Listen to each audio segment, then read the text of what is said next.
እውነት እንደ ሎሌ ከዕለታት ባንድ ሁለት ደም በደመነበት በነውጠኛው ጊዜ የጎጃሙ መስፍን ራስ አዳልና የላስታው ጎበዜ ገብር አልገብርም ይዋጣልን ብለው ለመግደል ለመስለብ እጅግ የቋመጠ ሰራዊት መልምለው ጠመጃ ወልውለው ሰይፋቸውን ስለው ጨሬውን አሹለው ዛቻ ተለዋውጠው ለመተናነቂያ የማይቀንቀን ቆርጠው ለፍልሚያ ለግልቢያ የተመቸ ስፍራ ድልድይ ሜዳ መርጠው በተፋጠጡበት በውጊያው ዜማ አንድ ብልጥ ደብተራ ዜናውን የሰማ እንደ ባህታዊ ወይ ባዳባ ለብሶ የላስታው ጎበዜ ወደ ሰፈረበት ጋለበና ደርሶ የእርሶ ሰራዊት ባዳል ጭፍሮች ላይ እንደሚበረታ በልሚ ያሳይቶኛል የአባቶቹ አምላክ ትናንትና ማታ ብሎ ተናገረ። ተናግሮም አልቀረ።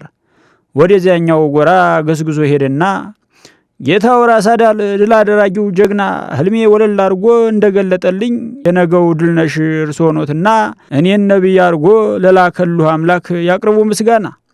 ይህንን የሰማ ጓደኛው ቢደንቀው እንዲህ ሲል ጠየቀው፣ ነገር እንደማብረድ ሰላም እንደማውረድ እንደመገላገል ምን ይሉት ፈሊጥ ነው እሳትና ጭድን በተራ መሸንገል። በቃልህ ተማምኖ ታግሎ የተረታ የትገባ ይሆን እንደዘበትክበት የባነነለታ። ይህንን ወቀሳ አድምጦ ደብተራው ቃሉን አሰማምሮ መለሰ በተራው። በወትሮ ልማዱ ሰው መተራረዱ ፈጽሞ ባይቀርም አንዱ ተሸንፎ አንዱ እንደሚያሸንፍ አያጠራጥርም። ያሸነፈው መስፍን በትንቢት የታምኖ ደስ ብሎት ሲሾመኝ፣ የተሸነፈው ግን ያልሁትን አስቦ እኔን መቅጣት ቢመኝ ከምኞት ባለፈ ከቶ ምን ያመጣል? የተሸነፈ ሰው ስልጣኑን ያጣቀን ሁሉን ነገር ያጣል። በዚህች የጉድ ምድር መሸነፍ ነው ወንጀል፣ ይህንን አውቃለሁ። የተረታ ድኩም ራሱን ሊያጥናና እውነት ያሸንፋል ሲለኝ ስቃለሁ።